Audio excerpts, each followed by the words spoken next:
Aujourd'hui, nous présentons des réflexions sur la hausse probable du prix du pétrole dans un futur proche, ainsi que des mesures que l'on peut entreprendre au niveau individuel et au niveau collectif pour faire face à cette menace. Tout d'abord, pourquoi parler du pétrole? Euh, En effet, c'est un thème qui est très important parce que le pétrole représente 61% du total d'énergie consommée au Maroc en 2008 et il représente aussi 86,6% de la facture énergétique nationale. Et un autre élément qui est aussi important, c'est que cette facture pétrolière est en croissance continue depuis des années, même si cette année-là, peut-être il y aura une légère baisse, mais tout de même sur un horizon temps assez lent, la facture pétrolière a été en hausse continue. Ce qui fait qu'aujourd'hui le Maroc est très dépendant du pétrole et des sources et des autres sources d'énergie comme le gaz naturel et le charbon. Et il est à noter aussi que les autres sources d'énergie comme l'éolien, comme le solaire au niveau du Maroc, mais aussi même au niveau international sont très marginales. Euh, Pourquoi parler aussi du pétrole? Parce que euh, on a connu cette année-là, depuis juillet 2008, une baisse continue des cours qui nous a fait un peu oublier toute la crise qui a été générée l'année dernière à cause des prix de pétrole qui étaient très très élevés, qui ont dépassé 140 dollars. On se rappelle très bien de la crise de la caisse de compensation, pour ne citer que cela. Mais il faut voir que cette baisse est temporaire et que cette baisse ne durera pas très longtemps. Et on commence à déjà voir des signes de reprise du cours.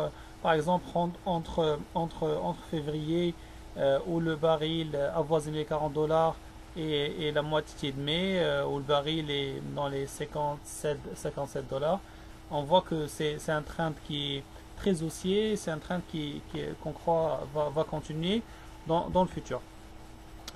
Pour analyser cette hausse des prix probable dans le futur, commençons par analyser le pétrole dans sa dimension offre et comparons ceci à la partie demande du pétrole pour voir comment la demande interagit avec l'offre. Donc, concernant l'offre internationale, aujourd'hui, au niveau mondial, le pétrole et le gaz naturel, ils génèrent à peu près 60%. Et c'est quelque chose qui va continuer même au niveau, même à horizon 2030. Donc c'est pas quelque chose qui est récent, qui va shifter, qui va shifter dans le futur.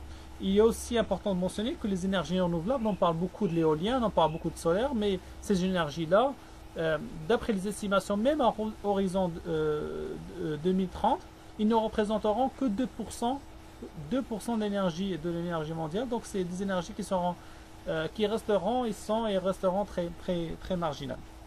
Donc là, c'est important pour dire que l'énergie mondiale dépendra du gaz et du pétrole d'une manière très, très importante, même dans le futur. Deuxième aspect sur l'offre internationale, il y a cette opacité des réserves. On sait très bien que les réserves aujourd'hui euh, euh, sont estimées par les pays producteurs.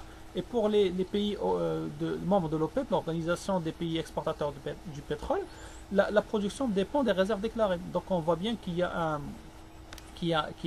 un risque que les réserves soient euh, euh, surestimées, sachant qu'il n'y a pas d'audit indépendant de ces réserves-là, qu'il y a des enjeux politiques qui sont clairs à montrer qu'un pays bien donné a des réserves qui sont conséquentes.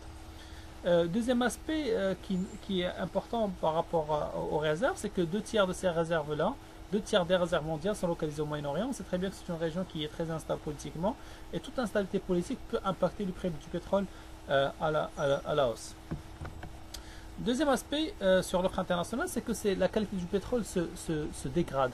Alors comment on juge la qualité du pétrole? On peut la juger sur deux dimensions. La première est une dimension et la teneur en soufre. Donc plus le pétrole a moins de teneur en soufre, mieux c'est.